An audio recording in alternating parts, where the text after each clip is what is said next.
Good morning, everyone. My name is Bill Bjerke. Although I am an employee with Fallon Health, I'm not going to talk about Fallon today. The purpose of these meetings is to help educate people about Medicare. What is it? How do I get it? What do I do once I do have it? And anything else that might come along the way. I have over 30 years of experience working with Medicare. I've been in the healthcare field during that period of time. And we've put these programs together to help educate you on how to actually get into Medicare and how to make decisions. So when you are looking at a plan, I think it's important that you understand that there may be different networks of doctors that are available for individuals to serve you. There may be a different prescription drug formulary at each of the plans, and all of the insurance companies that are out there are going to offer different types of programs for you. So how do you really get started? Well, probably the easiest thing to do is you can, if for those of you who have access to computers, if you go to Medicare.gov, there's a lot of information on there.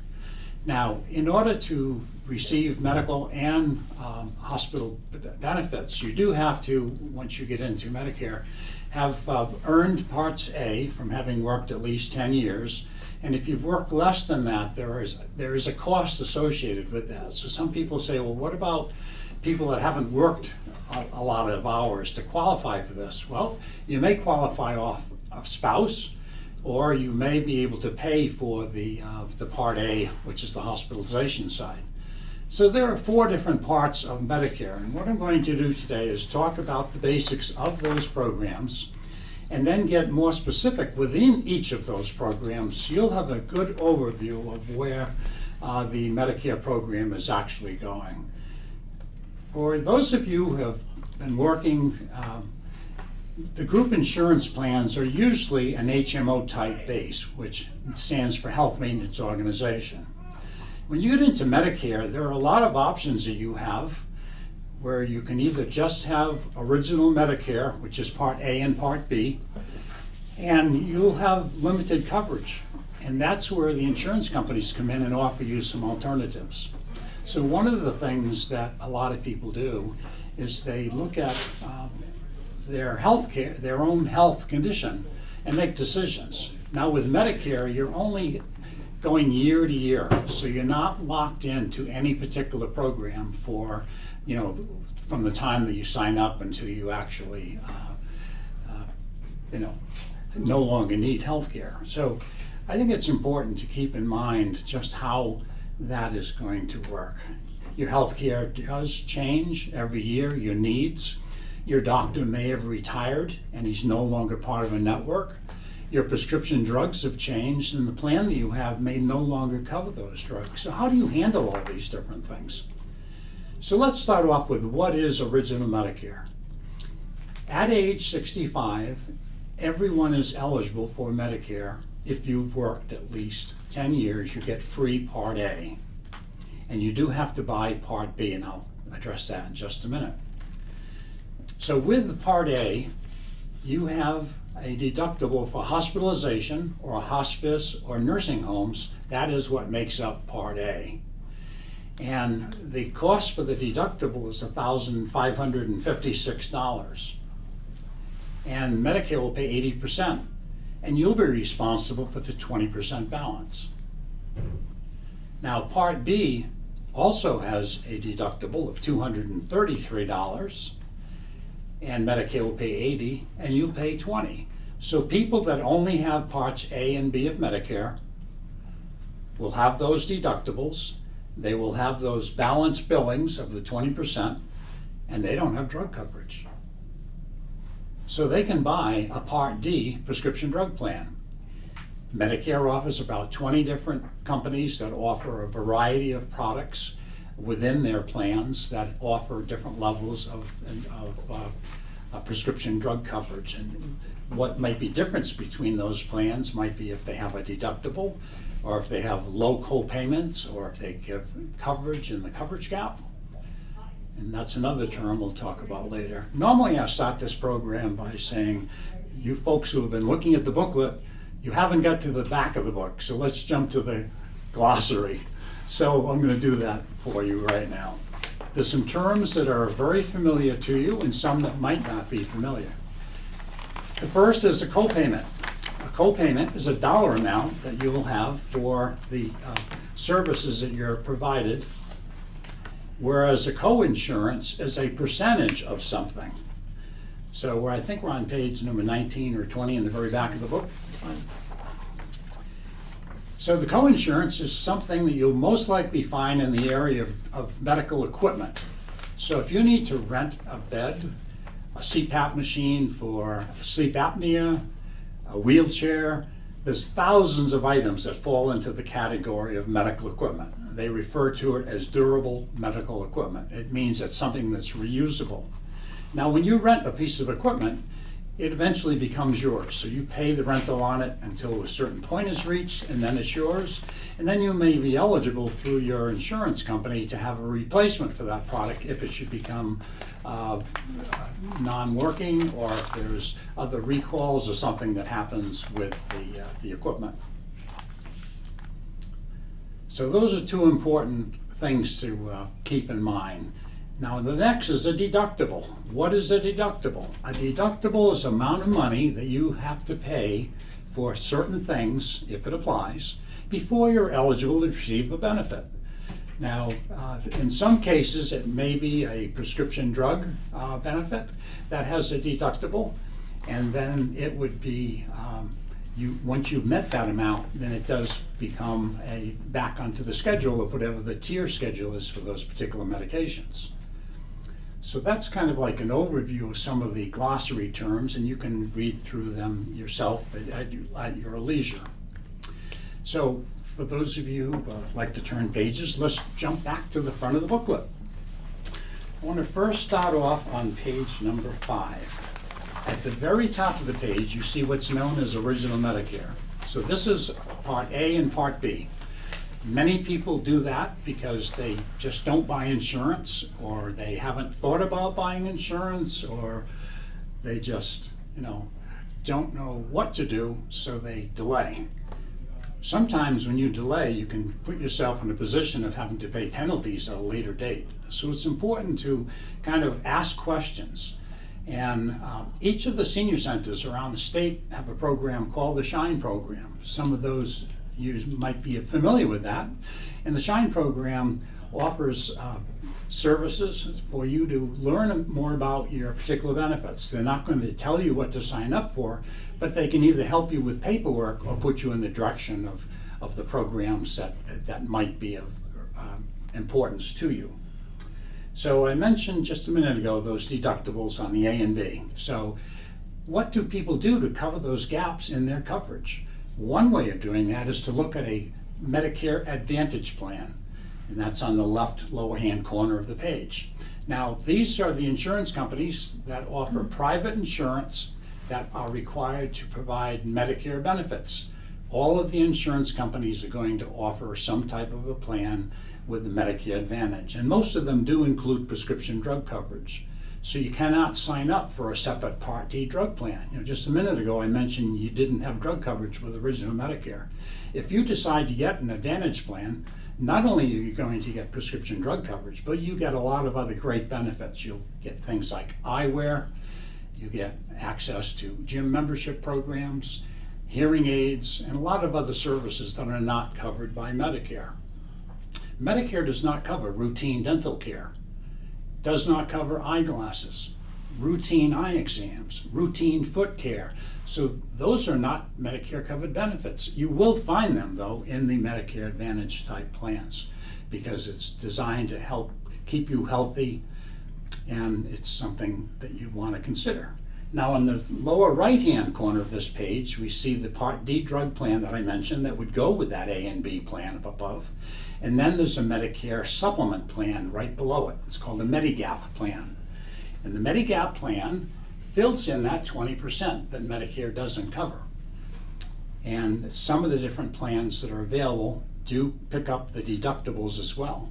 Now, here in Massachusetts, as well as Wisconsin, they're the only two states that offer a limited amount of selections when it comes to the Medicare supplement plans.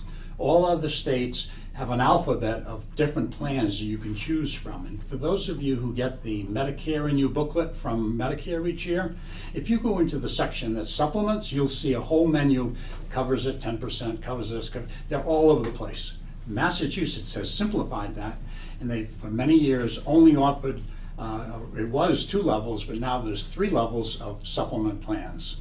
So there's a core plan that requires you to pay the deductible for the hospitalization, that $1,556, and the medical deductible of $233. And the insurance covers that 20% that Medicare does not cover. There's another plan called a Supplement 1 for people that were born before January 1st, 2020. And that has no cost to you other than the monthly premium.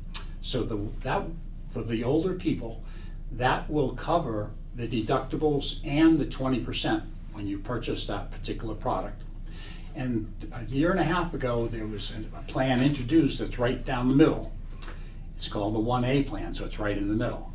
And it is a plan that will pay the hospital deductible and the 20% that the insurance, that Medicare didn't pay for. And there's no medical deductible, so it covers all other medical expenses. That 20% that Medicare doesn't cover. Now, the other thing that's good about the supplement plans, when you purchase one of these policies, they're going to offer you additional benefits because, there has to be something that separates the companies. So some of the companies offer a gym membership, eyewear benefits, access to a teledoc type service for contacting doctors, and some of them cover out of the United States territory. Now, the advantage of the supplement plan is that you can see any doctor in the United States who participates and accepts Medicare patients, and also you as a patient. So if you're either living in an area that is underserved by doctors, or you're someone that travels a lot, the supplement plan might be the type of plan that you'd be interested in. Also, if you have a lot of medical issues, the supplement plan gives you the access to go any place you want for your services. Many people who are living in certain areas might want to go out of state to get specialty care, and the supplement plan allows you to do that. Now, once you're enrolled in the supplement plans, most companies do allow you to relocate and keep that insurance. The Medicare Advantage plans that I started to talk about, the Advantage plans are residency based. So you are living in a particular county, we're reimbursed by Medicare for those services that you receive in that area, and the rates are based on the particular county that you're in. So people, when they look at rate sheets and stuff, say, how come it costs more in one county versus another? It's based on the amount of doctors and hospital services that are available in that particular county. So that's kind of like the difference between how those things work. Now, with the Advantage plan, you only carry one card. So you don't show your Medicare card, you put that away. If anyone asks you for that Medicare card, when you're an Advantage plan member, you do not need to show that to anyone. You don't need a drug card because your Advantage card is going to provide you with drugs coverage as well. You can take that to the pharmacy. Now, when you are a Medicare supplement member, you will have to show your Medicare card. You'll have to show your insurance card because it'll have information on the back for the doctors or the hospitals to know who to bill for the services that you're receiving. And then you'll have to carry a separate drug card because prescription drugs, as I mentioned, are not covered with the Medicare supplement plan. So that's the basic overview of the differences between those types of plans. So are there any questions on any of those particular issues? Okay. Yes. My understanding, and I know it's different everywhere, but I was hearing that, for instance, UMass has its own brand new Advantage plan. Yes. And that they don't accept certain other Advantage plans. At least I heard that they wouldn't accept one. Is that happening a lot with major hospital systems? The Advantage plans are network-based. So the insurance company can establish contracts with either doctors or hospital networks or whatever, and they do not necessarily have to accept other doctors and or hospitals. They establish a particular network. I'll give you an example. Fallon Health does not contract with Bay State Medical out in the Springfield area. So we rely on other hospitals that are in the area that will accept our particular health plans.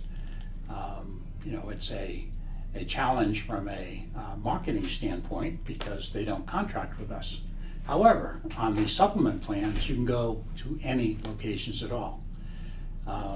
The programs such as the Mass Health Advantage program, whether it's Stuffs or any of these, everybody contracts with these different healthcare.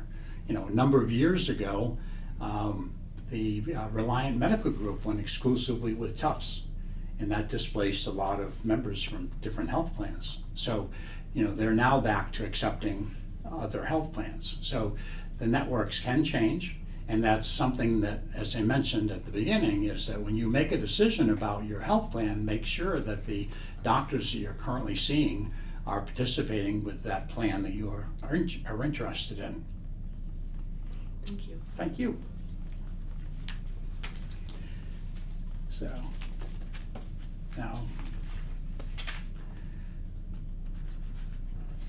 now the next thing I would mention, I started to talk about the prescription drug coverage. Whether you get a standalone prescription drug plan to go with your supplement plan, or whether it's a component of the Advantage plan that you've selected, all of the policies have a similarity to them in terms of either a deductible amount that has to be met before coverage happens, or a particular network and formulary. Medicare just tells the insurance companies that they must have at least 2 medications in each of the drug classifications. So any type of classification of medical care are going to be required to have medications in there. Now, and this is why I said, make sure that the medications that you're interested in are going to be covered in there. So, after a deductible has been met and you start to pay for the prescription drugs, keep in mind that the insurance company is paying a portion of those medications and you're paying a very small amount initially. There may be a deductible on some of the brand name medications. If it's a generic, most likely you'd only pay the lower tier copayments, and most of the insurance companies will offer a zero cost for the tier 1 medications, the generic medications. Most companies also offer discounts if you get a 90-day supply through mail order, and you can get 90-day supplies at a pharmacy, but you won't necessarily get the discount. So those are things just to keep in mind. And for people that have high drug costs, there's several programs that are offered. Medicare has a program through Social Security who works with the IRS to look at your income. Many people qualify for a program called Extra Help. Extra Help is a program that helps pay for the deductibles and can give you very low co-payments for the medications when you do get them. The income level is around $19,300 to qualify for Extra Help. There's no other preview of assets or your home. These things don't come into play with Extra Help. It's based on income. They look back at the previous income tax returns that have been submitted. Now, if you have an income increase due to either inheriting money or something happens and the IRS notifies Medicare, you can lose that benefit. It's not a lifetime benefit that you do get. And people can suddenly get a letter in the mail. Usually it's done in the spring. It's on a purple paper, which is it's unique, so you look for the purple paper, and it's your notification that you qualify for Extra Help. It's good news because you're going to save money in terms of your prescription drugs, because they also do not have you fall into a coverage gap. I mentioned before the coverage gap, but the donut hole is a term that many people have been familiar with. So when the money that you've spent out of your pocket and the insurance company have paid for those drugs reach $4,430, you're in the coverage gap. So instead of paying those very low co-payments, you will now pay 25% of the cost of that medication. And that will continue. And remember now, the insurance company is going to pay 75%. You're 25, the insurance is 75. So the amount, if it hits $7,000, I think it's $50, you're out of the coverage gap and you're considered in the catastrophic level. And the rates drop down to 5%, or $3 or $8, it's just depending on if it's a specific a brand or generic or a specialty medication. So that's how that works. Now, one other point on the Advantage plans, each of the Advantage plans do have a maximum out-of-pocket amount. So you know going in your liability financially for any medical expenses.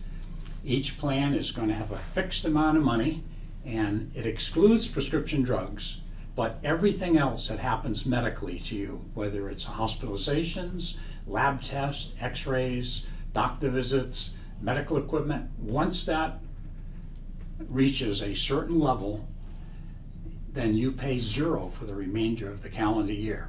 All you have to do is continue to pay your monthly premium if there is one for that plan. So how do you get into this wonderful world of Medicare? If you're, as I mentioned, 65 or older and have worked a number of years, minimum of 10, you get free Part A and you buy Part B. So you have to sign up for Part B. Now, if you're collecting Social Security, Social Security will mail you a Medicare card about 3 months before you turn age 65. Now, everybody now is deferring their collection of Social Security. So you might go beyond age 65. Now, hopefully you're still working, because what happens if you have group coverage, you actually are considered fully covered with insurance, and there would be no late enrollment penalties. You could sign up at age 70 and not be penalized for not having gotten Medicare Part B when you were eligible at age 65. So, and if you do have the option to defer it if you have group insurance, please keep that in mind. So what is the penalty? For each year that you don't have Part B when you should have, there's a 10% penalty. Now currently that Part B is $170. So 10%, $17. That gets added on every year for the rest of your life. So if you'd done that for 2 years, that would be $34 instead of $17. I've talked to people that never signed up because they really didn't know they had to, and they didn't ask questions, and they were kind of recluse. And I've seen some very high numbers with Part B because they didn't do something. And not only that, if you didn't have drug coverage, you're also going to be penalized for not having drug coverage. Now that penalty is much lower. It breaks down to 1% for each month that you don't have it, and that's about a little over $450 per month charge for late enrollment penalty for the Part D prescription drug coverage as well. So how do you get Part D, or B, excuse me, B as in boy? The easiest way is to either make an appointment with your local Social Security office and go down there if you like to do things in person, and maybe you'll also at the same time talk to them about your Social Security benefits. They can give you an estimate of how much you have, and whether you decide to collect at that point in time or not will be your decision. But you can sign up for Part B while you're in that particular meeting. You can also go online to medicare.gov and enroll in Part B. Now, the programs, the insurance programs, always start on the first of the month of your birthday. Now, if your birthday is the first of the month, you actually can start a month earlier. That one date of the month allows it to start a month early. But everybody else, if you have a birthday on the 2nd, let's say of June, you'd be eligible for coverage as of June 1st. If your birthday is on the 31st of the month, you can sign up and, right up to the end of the month and have coverage the next day if your Part B is already in place. So, please keep things like that in mind.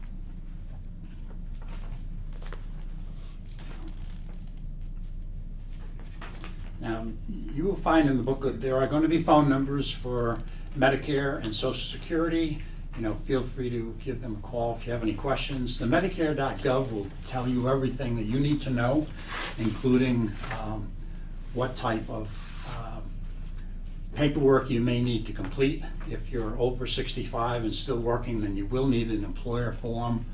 I happen to have some with me today if anyone is currently working and is over age 65. If you're under 65, you don't need it. And one other thing I want to you to take away is if your company has fewer than 20 employees, you must sign up for Medicare when you're 65.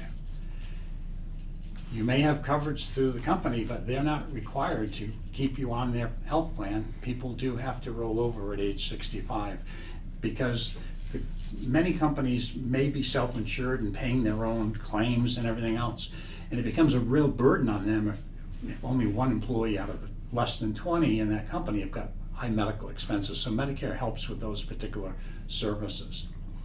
Now, there are different times during the year. I mentioned at the beginning that you only have this plan for a maximum of a year if that's your decision. So there's something known as a special enrollment period. And these are events that occur during the year. They include moving from one county to another or one state to another. When that happens, you have 2 months to make a plan change. Once you leave an employer group, you have 8 months to really sign up without being penalized to select a program to go with whatever you want. If you go into a nursing home or are discharged from a nursing home, these are qualifying events. And there's a list of these that's going to be on page number 18. Now, if a person is disabled for under age 65 for 2 years, they become eligible for Medicare. I spoke to a lady the other day who was 28 years old, had a terrible automobile accident, qualified for disability. 2 years later, she was on Medicare. So at any age, you can get onto Medicare if there's a disability involved, and you've completed that 2-year waiting period.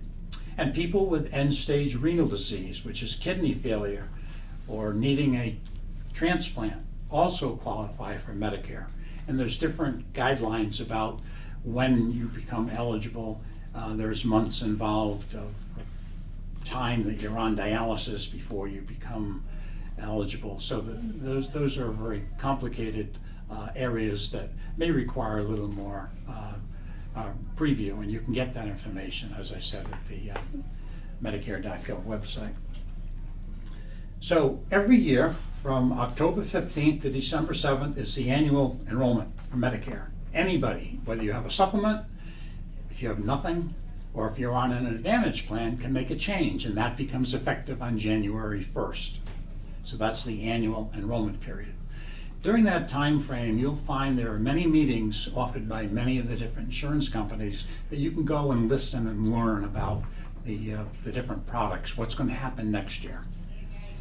All of the Advantage plans are required to send out what's known as an annual notice of change. And this is a little, usually it's a small booklet of anything that changes. So if there's a change in the prescription drug program, if there's a network change that a different pharmacy is going to be used instead of the network they were using, if a benefit's changing, you have to be notified in advance, as well as it has to notify you of any rate changes. So if a co-payments are changing, the premium is changing. So when you get your mail, if you have an insurance policy now with any of the insurance companies, look for that letter. Don't discard it, because if you don't do anything, your plan automatically renews on January 1. Now, one nice thing about the Advantage plan, and about 35-40% of the people in the United States have an Advantage plan. It's growing. They expect that by 2025, it's probably going to be about 50% national participation in the Advantage plans. People like the Advantage plans because of those extra benefits that are provided, whether it's a gym membership, eyeglasses, dental services, things like that. So, look at the plan designs that are out there. For those of you who are 64 and your mailbox is full every day with mail, people buy mailing lists, and all the insurance companies are going to send you their product information because they want you to sign up with them. The TV commercials are overwhelming. If you watch any of those off-network programming, if you watch Dabble or any of those very interesting programs you're going to see Joe Namath and Jimmy J.J. Johnson and everybody else with all sorts of things, So just be wary of what you see. When you call up and try and get information, you're just going to get more information. Just be aware of that. So, now, the Advantage Plan members also get a second opportunity to have an open enrollment period. So from January 1st to March 31st is what's known as the Medicare Advantage open enrollment period. And during that 3-month period, you can change the plan you have either within the insurance company you have, you can look at a different insurance company, or you can go back to original Medicare and buy a supplement plan and a Part D drug plan. So if your health changes during that time frame when you first, let's say in November you're fine, but December 8th you get diagnosed with something, you go, oh, I'm in the wrong plan. You have another opportunity. If you have the Advantage plans, you can make changes. Now, the Advantage plans, because they are usually an HMO type, the Health Maintenance Organization, network-based, you have a primary care doctor. They're going to direct all your care. They're going to give you referrals to get care from specialists, or they may be able to send you down to Boston if that's how your health care is needed. They're going to send you to the place that's most likely. When you get the approval to go to those things, that doctor would have contacted the insurance to make sure it was okay and that we were in agreement to pay for that, because that was where the care needs to be provided. So just keep those things in mind. It's your responsibility. So if you go out of network and get care without any approvals, neither Medicare nor the insurance company are going to be responsible for that health care. If you're traveling, the Advantage plans do cover usually worldwide coverage for emergencies only. So if you're out of state, say you're in Florida and you got a bug bite or something and you're treated at an urgent care facility, it's going to be covered by your insurance company because you didn't have the ability to go to a local facility to take care of that. But I would suggest you either make a phone call to your doctor so that they are aware that you've had services out of state, or even call your health insurance plan, and their phone numbers are always going to be in the back of the ID cards that you're carrying in your wallet. You also, with Medicare Advantage plans, have the right to appeal any decisions that are made by the health plan. You also have the ability to file a grievance if you feel that something happened that you don't agree with. So, and then there's a second level. It can go to Medicare after that. So the initial, challenges of either appeals or grievances are going to be done at the local health plan level. So now we have no idea where the Part B premiums are going to go in the future. This past year, there was like a $21 increase. For Part B. Last year it was $148. This year it's $170.10, and usually it's linked to inflation. So when people get a Social Security bump, there's usually a bump.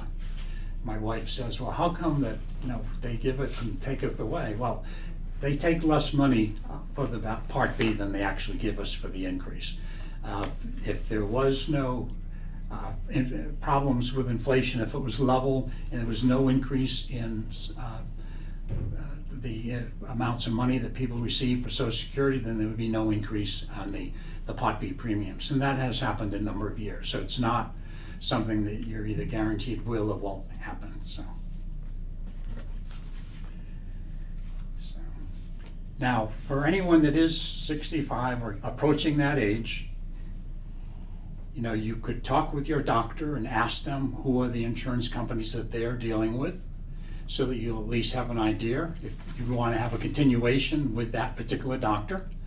And then call that company. All of the companies will have brochures that will show the benefits, the rates, and the features of those plans.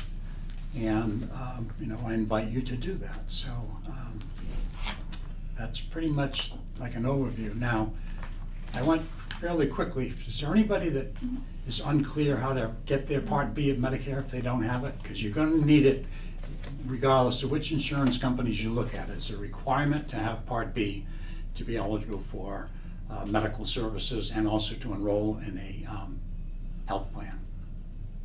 So, yes. No, go ahead. I was just gonna ask, where do you go again? Is there a You physical go to Social location? Security. You go to Social Security. Right, Okay. is one place. Now, they have been closed, so you probably want to call and make appointments, because right now, they're usually about a 2 to 3 week wait on those 2 to 3 appointments. weeks, okay. Now, you also have up to 3 months after the month of your 65th birthday, and I mentioned before, not real clearly, but you have 3 months before to start the process, the month of, and 3 months after, where there's no penalties. So if you're at that 64 age, turning 65, and you're saying, what do I have to do and how do I avoid the penalties? If you get your Part B as late as 3 months after your birthday, you're okay. If you're still working and have health care coverage, I don't care if you're 90 years old, there'll be no penalties. You can delay and defer your Part B until you're ready to collect it, to do it. So until you, Now, for people that do not have a Social Security pension initially, if you deferred it, Medicare will bill you 3 months every quarter they will bill you for the Part B if you do get into the Medicare plan. Now, one thing to think about, sit down with a pad of paper and say, what am I paying for my health insurance at work? Do I get paid twice a month, once a week? How is it? Put that number, add it up, figure it out what it costs you per year. On the side of that, how much health care am I getting? And then also, in your benefits at work, do you have a deductible? I'm hearing people having $1,500, $2,500, it's a $6,000 deductible. You're paying significant amount of money before you even get into getting coverage. Plus you're paying through your payroll check every pay period. When you get into Medicare, because there are no deductibles, there's also no pre-existing conditions in Medicare. We don't care if you have one arm or two, and the requirement is you have 2 arms. That does not apply. There is no pre-existing conditions. You could be in the middle of cancer treatments. Nobody can deny you those services. So, don't feel that you can't participate. So you're going to find there are Medicare plans out there, particularly in the Advantage area, that start at $0 per month. So you pay $170 a month for your Part B, you pay $0 for premium, and you have co-payments and co-insurances for your medical care. So if you're someone that's fairly healthy, you go to the doctors once or twice a year, put down the cost of the doctor visit. It might be $0. It might be $25, it might be $10, whatever it is. And you can actually build a list of what your medical expenses are. And then go to the health plan you're thinking about and have a list next to you of all the prescriptions and drugs that you're taking. And look under the covered medications on those health plans websites. Look up what the drugs are. You can actually figure out whether or not you have a cost for that drug, or if it has a limitation, or if it requires a prior authorization, or if it's a restricted medication, or if it's even on the formulary. The insurance companies do not have to offer every single medication. And if you're a diabetic, all of the plans either have a program that has a fixed price for the insulin, or they may have it fall on a brand name or a tier 3, whatever the level is, and may have a deductible requirement. And after you've met that deductible, then you can get the drug at that particular level. Most plans are going to provide you with the needles and the test strips and things like that. So there's a lot of things that are very positive. And you can also ask your doctor, If you're interested in a particular health plan, hey doc, how does company X work? Are you gonna continue, with them? And right now, there's a lot of mergers and things happening with the different hospitals and networks of providers, particularly here in Worcester County. Every day it seems we pick up the newspaper and, UMass is merging with Harrington, there's talk of Haywood and things like this. So, as these different hospital mergers and affiliations occur, there might be some changes in how the networks are going to be available. But again, it comes back to the original thing. You only own your plan for the year. You can change every year, and that's the uniqueness and the special thing about Medicare. So, are there any other questions? Yes, I have a question about Part D. Part D. Maybe it's specific to what I'm doing, but I read that during the initial enrollment period of, 3 months before, 3 months after your birth date month, that if you're within that, if that's for Part B and for Part D, or just Part B? That you can delay or make changes, or I'm just. Yeah, it does apply. Now, as far as changes, it's actually signing up for. So you don't have to necessarily sign up for Part D drug plan. Many people don't sign up for it because they're not on many medications. And for medications you might buy like at Walmart or something where they have those discount programs, or if you're using the GoodRx, those type of purchases do not count against that level of the coverage gap and the catastrophic. They're just out-of-pocket expenses, so they're not going to count. Now, Medicare also will send you a report every month once you start to utilize medications, so that you'll know where you are in the stage. So, like, they will tell you you've reached the deductible stage, and that and they also give you a printout of all the medications you've gotten. This is a good opportunity for you to review those reports that are given to you to see if those medications that are on that list you actually received. There have been times where people have had drugs charged against them on paper, but this might be fraud. So these are things that you would need to potentially report to Medicare if you should find some of those on the reports being inaccurate, or actually your health plan, because they're the ones that generate the report. Just regarding the penalty though, with D, it's a 63, if you go 63 days without signing up, you start your penalty with D if you don't have D, Part D. Are you reading that out of a Medicare booklet? Yeah, that's a Medicare and you, okay. So. Right. But that says it's out after the initial enrollment period. Right, which means But that 3 months after the initial period. So it's a 7-month period, so that means after the 7th month. But when I talk to like the senior Shine Mhm. person, they say it's no, because I don't have creditable coverage now, I'm on Part A and B. Mhm. So I'm already taking that away, she says, and I say, if I just turned 65, I'm not taking it away. So it's like, is there more depth? Should I call Medicare? I would call Medicare and ask them what you should do. Because, So, I mean, if it's not imperative that I sign up for D until the end of this period, I'd rather do that, mhm. because I don't need. Well, the drug plans start at very low cost. You'll find them below $10. They do start as low as that per month for drug plans. Now, you're not allowed to have a Part D plan plus an Advantage plan. So if you're thinking about enrolling in an Advantage plan, it already includes the Part D benefits. So you are not allowed to have both. The only time you'd want to have a Part D plan is if you only have original Medicare, and you may also have a supplement plan. Those two options, you would buy a Part D plan. But I can buy it any time within that initial enrollment period. Yes. I couldn't do that. That's correct. And how would you go about buying it to Medicare if you didn't have? You can call Medicare. They'll actually, I've found many people are actually being assigned a particular company. There's 4 or 5 companies that are in those low-cost plans. They assign them Oh, all right. if Yeah, you- because like I told you earlier, I've been paying, out of pocket for my medication, because that's not that expensive, Now, people who have coverage through the VA, do not have to sign up for a drug plan and will not be penalized because the VA is considered a creditable prescription drug option.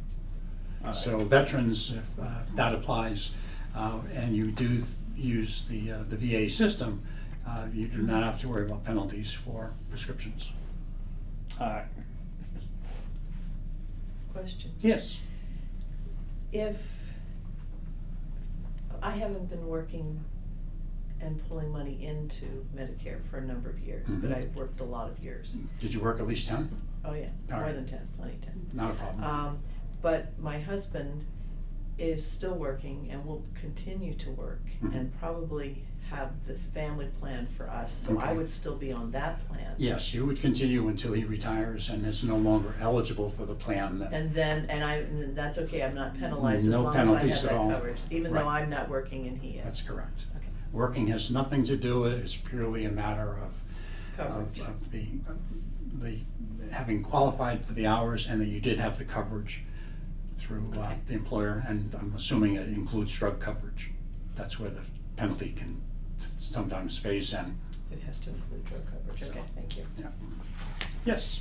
So if I'm turning 65, but I'm still working and I still have insurance, don't plan on quitting anytime soon, I have to register for Medicare, but No. that, I don't. There's no need to register for anything. As long as I'm working full-time. If you're still working, just keep working, because Medicare is not gonna notify you or do anything unless you are getting a social security check. If you had started to collect prior to age 65, Right, they will send you a Medicare card and they will sign you up for Part A and B as of your birthday month. okay. But that's only if her employer has more than 20 employees, right? Which they do. If she's still working, because mine only has 7. Right. So I have to have Medicare with Parts A and B. Yes, Okay. right. Okay, so I don't have to do anything right now, No. okay?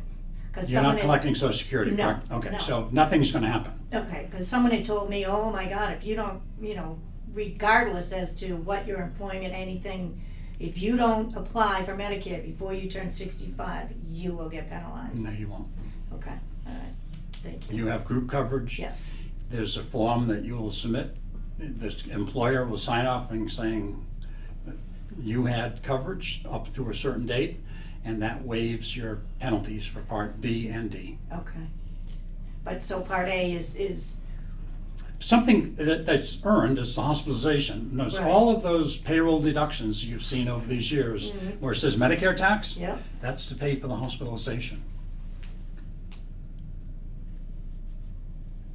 okay, but I don't have to sign up for Medicare until I stop Correct. working. Yep. And when I stop working, then I'll get a form from You'll- Medicare that I will take to my employer who I just retired from. You can either download that form off of the website. Okay. It's form number L564.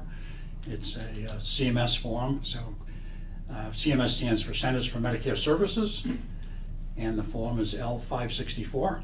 And there's also a CMS, I think it's a 40B, I believe is the number for the Part B if you want to do it by paper. But you Okay. can do the Part B online. Okay, So,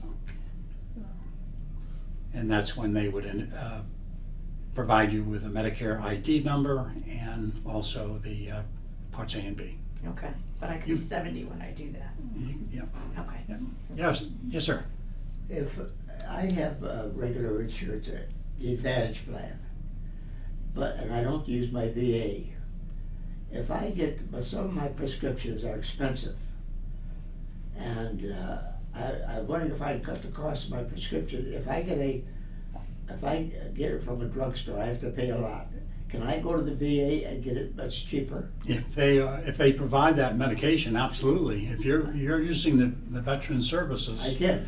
then I would contact them and with a list of the medications that you're having to pay a lot of money for and say, can you guys write these for me? And I need to get them from So I the can VA. contact the VA? Yes, sir. Okay, very interesting. Don't we have a VA contact here? I think there's a veterans agent here, There's a veterans right agent down the here. hallway. I'm Yeah. not sure, he probably is here Thank today. you. Yeah. Good. Any other questions? another Yes. small business question. Sure. If the small business, you say it's less than 25, but what if? 20 is the number. Oh, 20, Right. okay. So, if it's less than 20, but yet they still offer a group plan, and they continue to offer that group plan, no matter what the age, do you still have to sign up? I would recommend that you call the folks at Medicare, Social Security, and ask them how this works. Say that you're a small business and you know, the coverage is there just to make sure. Because, Okay, you know, if somebody leaves a group plan, even on larger companies, you should always check with the HR people to find out what the policy is, whether or not you're able to return at a later date once you leave the plan. But with the smaller companies, because of I think there are unique rules that go with Medicare, and I wouldn't want to advise you not to do something when you could probably ask the specific questions and they can give you a specific answer, thank you. okay? Yes? With the HMO plans on the Medicare Advantage, you mentioned that if you go out of the state or the plan area, If it's an emergency, you're covered any place in the world. But if you move. If you move out of the state, most of the plans have residency requirements. So So that if you're new to a new area, would you be able to do another enrollment, special enrollment? oh yes, that gives you 2 months to make a change. So if you move to Connecticut, I had somebody move to Thompson, Connecticut. They had to disenroll from our plan.